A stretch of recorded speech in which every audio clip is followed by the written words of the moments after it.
बना के। तो जो दोनों बातों विरासत में हमें कर्जा दिया उसके बारे में क्या, वो कह रही है विरासत का कर्जा है। जवाब दीजिए दोनों बातों का। देखिए, अब मैं आपके प्रश्न का उत्तर देता हूं। सबसे पहले तो मैंने विश्वसनीयता की बात करी, सोनिया गांधी की चिट्ठी दिखाई और कैसे वादा तोड़ कांग्रेस ने वादा पूरा नहीं किया, कोई उत्तर नहीं दिया। इसका मतलब कम से कम ये स्वीकार कर रहे हैं कि ये मुजरिम हैं, इन्होंने धोखा जनता के साथ किया। मैंने दूसरा बहुत बड़ा पैमाना रखा, मैंने उदाहरण दिया, केंद्र सरकार 3 बार लगातार हैट्रिक, हरियाणा का दिया हैट्रिक। मैंने बताया किस तरह से 7 बार गुजरात में हम लोग लगातार चुनाव जीते, विश्वसनीयता है। 2011 से ये नहीं जीते, कोई उत्तर नहीं मिला। मैंने तमाम और सवाल उठाए, कोई उत्तर नहीं। लेकिन अब मेरी जिम्मेदारी है, मैं आपको फर्क बताता हूं। आपको मालूम है डेट टू जीएसडीपी रेशियो होता है, किस प्रदेश की सरकार पे कितना डेट है, उसकी जो जीडीपी जीएसडीपी कह लीजिए उसके हिसाब से। तो ओडिशा बीजेपी रूल स्टेट की पहले बात करते हैं। ओडिशा में 13% कम है, गुजरात 15%, महाराष्ट्र 18%, छत्तीसगढ़ 25%। अब कांग्रेस में आते हैं, हिमाचल प्रदेश 39%, अंजना जी 39%, ठीक है, ओडिशा से 3 गुना ज्यादा। झारखंड 27%, तेलंगाना 24%। उसके बावजूद भी यहां पे आके क्या बचकाना बयान देते हैं। मैं बचकाना कहूंगा, बेवकूफी वाला नहीं कहूंगा, वरना भड़क जाएंगे। बचकाना बयान ये देते, विरासत में हमें मिला है। एक बात बताइए, जब आप चुनाव लड़ रहे होते हैं, क्या राहुल गांधी इतने अपरिपक्व है, अध्ययन नहीं कर सकते हैं कि अगर विरासत में आपको लगता है कर्जा ज्यादा है, तब तो आपको वादा करना ही नहीं चाहिए। और अपने अध्यक्ष की अभी आपने बेइज्जती करी, जब नामांकन हो रहा था प्रियंका गांधी वाड्रा का, वो बेचारे पीछे से झांक रहे थे, अंदर नहीं आने दिया जा रहा था। आज तो कम से कम इज्जत करिए उनके बयान की, या कठपुतली बना के उनको अध्यक्ष बनाए रखेंगी। तीसरी बात मैं आपको बताता हूं, फिस्कल डेफिसिट केंद्र सरकार का कैसे बदला है। 2009-10 में 6.6% था, 2008-9 में 6.1%, 2011-12 में 6%, और एनडीए बीजेपी की सरकार में एवरेज रहा है 5.1%, और 18-19 में कोविड से पहले 3.44%, और अभी भी हम लोग एम कर रहे हैं 4.9%। तीनों बार आंकड़े जो मैंने आपको दिए बेहतर है कांग्रेस से, फिस्कल प्रूडेंस हमारा बेहतर है। अब आता हूं कर्नाटका पे, क्योंकि इन्होंने कर्नाटका की बात करी। कर्नाटका में हम नहीं कह रहे, सिद्धारमैया जी ने कहा ये जो वादे कर गए राहुल गांधी, मैं रुपया कहां से लाऊंगा, रुपया है ही नहीं मेरे पास, ये सिद्धारमैया का बयान है। दूसरी बात, वादा तोड़, कास्ट सर्वे कराया, ये खत्म हुआ था 2017 में जब कांग्रेस की सरकार थी। आज 7 साल हो गए, कास्ट सर्वे को सार्वजनिक क्यों नहीं किया? डीके शिव कुमार ही उसका विरोध कर रहे हैं। क्या ये वादा तोड़ना नहीं है? तीसरी बात, 1200 किसानों ने, किसानों की बात कर रही थी मैडम अभी, आत्महत्या करी कर्नाटका में। दिल्ली में संसद भवन के अंदर नौटंकी कर सकते हैं राहुल गांधी, किसानों से मिल रहे थे, कह रहे थे, लेकिन 1200 किसानों ने आत्महत्या करी। अंजना जी सवाल पूछिएगा, क्यों नहीं गए राहुल गांधी वहां मिलने? और डीके शिव कुमार ने कहा ये किसान है ही नहीं, ये झूठ बोलते हैं। पेट्रोल डीजल इन्होंने कहा था महंगाई कम करेंगे, वैट 3 रुपए बढ़ा दिया। इन्होंने कहा था बिजली हम मुफ्त देंगे, और इन्होंने 2 रुपए और 79 पैसे बिजली का रेट बढ़ा दिया। अब मैं आपको रिपोर्ट एक बताता हूं, ये इनका कर्नाटका का रिपोर्ट कार्ड अभी रख रहा हूं, हिमाचल पे आऊंगा अगले भाग में। 59 वादे किए, 1 साल की इनकी सरकार में केवल 2 वादे पूरे हुए, 42 वादे ऐसे जिसपे कोई काम नहीं किया। ये 1 साल का इनका रिपोर्ट कार्ड है, ये रिपोर्ट आई थी टाइम्स ऑफ इंडिया में। और अंत करूंगा, तुष्टीकरण की वाहवाही इनको चाहिए। 330 करोड़ रुपए इन्होंने हज भवन के लिए और वक्त के लिए छोड़े। हज भवन के लिए तुम्हारे पास रुपया है, किसान आत्महत्या कर रहा है, तुम्हारे पास रुपया नहीं है, ये कितनी दुख की बात है। तो जहां भाजपा की सरकार है, हम बजटरी प्लानिंग करते हैं, फिस्कल प्रूडेंस होती है, कर्जा कम रहता है, इसलिए हमें दोबारा चुना जाता है। जहां कांग्रेस की सरकारें होती हैं, हिमाचल और राजस्थान में थी, अभी मैं रिपोर्ट कार्ड अगले भाग में रखूंगा। ये दर्शाता है एक आंकड़ा नहीं है, केवल यहाँ पे झूठ बोल रहे हैं। और हिमाचल को लेकर ठीक है, हिमाचल को लेकर सुप्रिया जी जो सवाल पूछे जा रहे थे उसका जवाब देना, क्योंकि खुद मुख्यमंत्री मंत्रियों को अपनी तनख्वाह छोड़नी पड़ी कुछ महीने, ऐसी स्थिति थी। ये एक सच्चाई है, ये वेरीफाइड फैक्ट है। ऐसे में ये सवाल उठा, ये हरियाणा तक पहुंचा और हरियाणा में हर जगह भूपिंदर हुड्डा को इस सवाल का जवाब देना पड़ रहा था कि जनता के बीच ये एक बन रहा है कि आप सरकार में ले भी आते हैं तो आप अर्थव्यवस्था को, वहां की आर्थिक जो परेशानियां हैं उसको नहीं सुलटा पाते हैं। आप इतनी रेवड़ियों का ऑफर दे रहे हैं जनता को कि वहां पर मामला पलटा है। तो वो कहते थे नहीं, हर स्टेट अलग है, हरियाणा अलग है, हिमाचल प्रदेश अलग है। ये मुद्दा आपको बैकफुट पर तो डाल ही रहा है। और खड़गे जी का ओपनली पब्लिक में सबके सामने ये बोलना जाहिर तौर पर आप लोगों को और भी सीधा चूल्हे पर चढ़ा देता है इस मुद्दे पर। नहीं, मैं थोड़ी सी हतप्रभ हूं कि मैंने इतनी बड़ी बात यहां पर बोली कि इस देश का चुना हुआ प्रधानमंत्री बेटियां के बारे में इतनी घटिया बात कर रहा है, उस पर सुई टपक सन्नाटा है। साफ सूंघ गया बीजेपी को, एक शब्द नहीं बोला गया।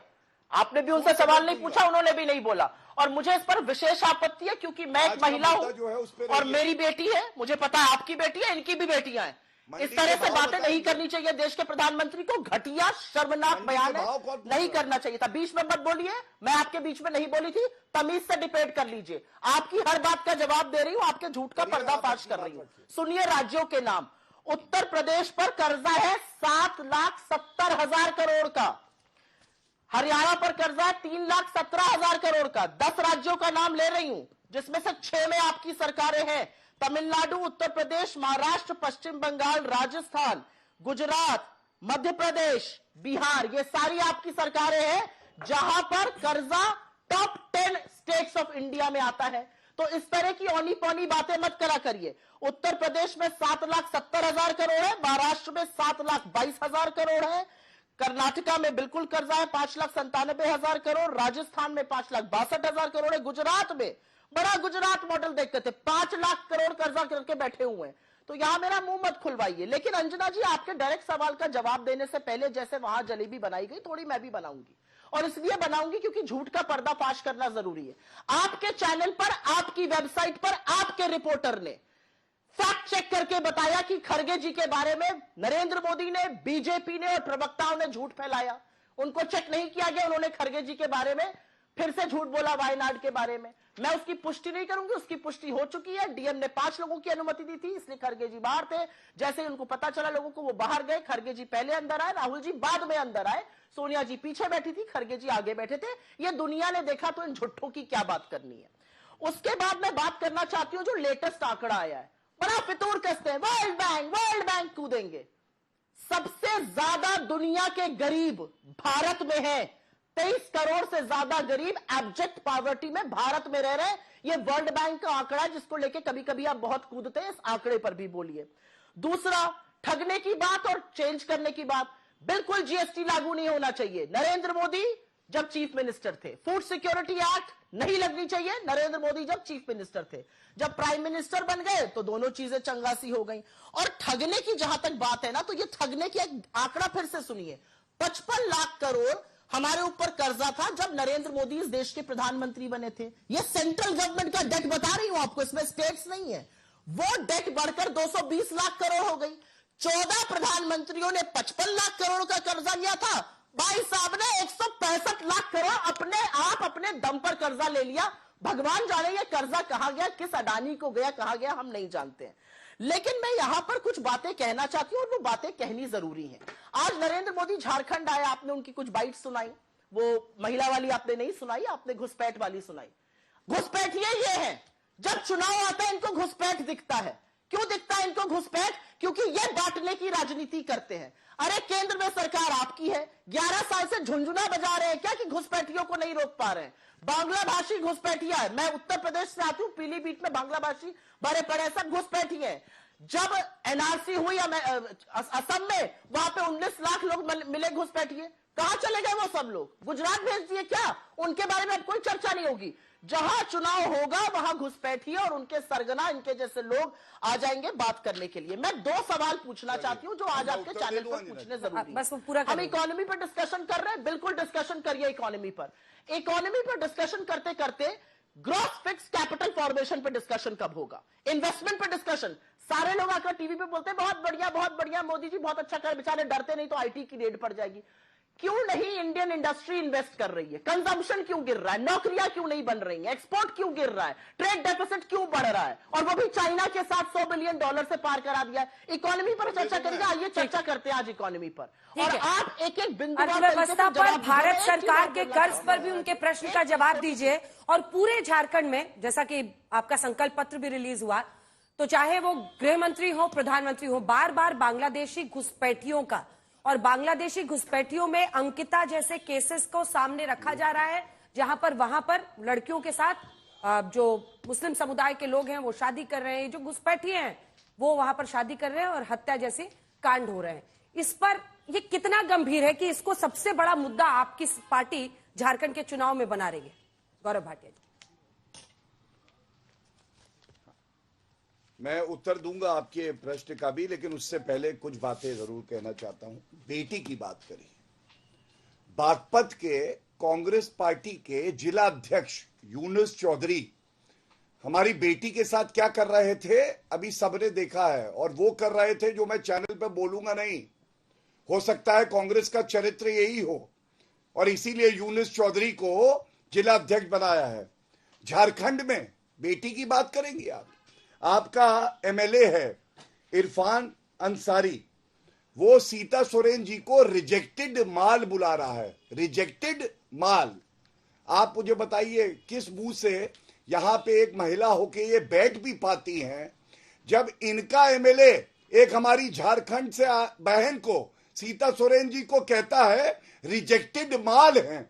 इसलिए मुंह ना फुलाया करिए, पहले अपने गिरेबान में झांकिए कि ये यूनुस चौधरी, इरफान अंसारी और ये तमाम, और चाहे अशोक गहलोत हो, चाहे वो कमलनाथ हो, जिन्होंने अभद्र टिप्पणियां महिलाओं पे करी हैं, और बाकियों की बात क्या करें जो यहां स्वयं बैठी हैं। ये एक नेत्री के लिए कह रही थी मंडी का भाव बताओ। मंडी का भाव पता इनको तब चला जब इलेक्शन कमीशन ऑफ इंडिया ने, जिनका आदेश आज भी है, किसी ने उसको निरस्त नहीं करा है, इनके करारा थप्पड़ मार के कहा यह किसी भी नेत्री को नहीं चाहिए कि दूसरी महिला के लिए मंडी का भाव क्या है पूछ रही हैं। ये तथ्य हो गए। अब आता हूं, इन्होंने जो बात करी है, अंजना जी, आप इसका जवाब दीजिएगा, बस पूरा करने दीजिए, पूरा करने दीजिए। कोई बात नहीं, आप घुसपैठ। घुसपैठ नहीं, आपको ठीक लग रहा होगा, झूठ परोसा जा रहा है, आप चेक नहीं कर रहे हैं। नहीं, आप चेक कीजिएगा ना, क्योंकि मुझे मैंने आप मतलब अगर आपके पास केस डिटेल्स है तो आप अभी दिखा दीजिए। अभी दूध का दूध, पानी का पानी हो जाएगा। दिखा दीजिएगा, मैं गलत हूं, मैं माफी मांग लूंगा, कोई बात नहीं। ठीक है। इलेक्शन कमीशन ऑफ इंडिया को ऑर्डर घुसपैठ इतना बड़ा इशू कैसे बना? घुसपैठ रोकना होगा तो आपकी सरकार को ही रोकना होगा गौरव भाटिया जी, सिर्फ संकल्प पत्र में डालने से नहीं होगा। मैं अपनी बात पूरी कर लूं अंजना जी, आपने बहुत समय दिया उनको, मैं सुनता रहा उनसे। आपको भी दिया सर, लेकिन आप मेरे सवाल का जवाब तो दीजिए। एक और बात बताइए। हाँ, मैं सवाल आपका, अगर आपका इन पे है जो घुस रहे हैं घुसपैठियों पे, मैं उत्तर दूंगा। वही तो पहले पूछ रही हूं, पहले दे दूंगा, पहले दे दीजिए। लेकिन मैं उनकी बात का उत्तर दे रहा हूं। हाँ, पहले दे देता हूं। सुनिए, शर्म आनी चाहिए ऐसी जेएमएम और कांग्रेस सरकार को। ये भारतीय जनता पार्टी ने जब पुरजोर तरीके से ये मुद्दा उठाया, आपको मालूम है ये मेरे हाथ में है शासन आदेश, कागजी कार्रवाई करी, और क्या कहा हेमंत सोरेन ने? इन्होंने कहा, इनकी सरकार ने, बांग्लादेशी घुसपैठियों को पहले मदरसों में ठहराया जाता है, 1, 2, इसके पश्चात सरकारी दस्तावेज तैयार किए जाते हैं, 3, फिर इनका नाम मतदाता सूची में डलवाया जाता है, डी, फिर साजिश के तहत उन्हें वहां बसाया जाता है क्योंकि वो इनका वोट बैंक है। और इसीलिए मैं कह रहा हूं, जो जनजातीय समाज है वो भारतीय जनता पार्टी की तरफ और एनडीए की तरफ नरेंद्र मोदी जी को पिता तुल्य मानता है। वो जानता है उनकी जमीन, बेटी की अस्मिता अगर कोई बरकरार रख सकता है तो वो नरेंद्र मोदी जी, और हमारी सरकार जब बनेगी कुछ दिन बाद आप देखिएगा ये फिर से गायब हो जाएंगी। अब आपके सवाल का मैंने उत्तर दे दिया, अब मुझे अपनी बात पूरी कर लेने दीजिए। मैं एक और बात अब आपको बताता हूं, राजस्थान की। राजस्थान में सारे दर्शक करोड़ों देखे, ये झूठ फरेबी वादा तोड़ कांग्रेस पार्टी, ये इनका मैनिफेस्टो है हाथ में मेरे। राजस्थान में इनकी सरकार चली गई है, इनको हटा दिया गया है। क्या कह रहे थे? राजस्थान में ये कह रहे थे किसानों की जमीन हम जो है कर्जा माफ करके उनको लौटाएंगे। इन्होंने किया क्या?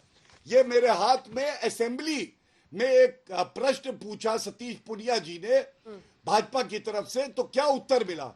इन्होंने कहा 18,817 प्रकरणों में नोटिस दिया गया है और जाकर जमीनें कुर्क कर दी गई हैं। असेंबली प्रोसीडिंग्स का पार्ट है।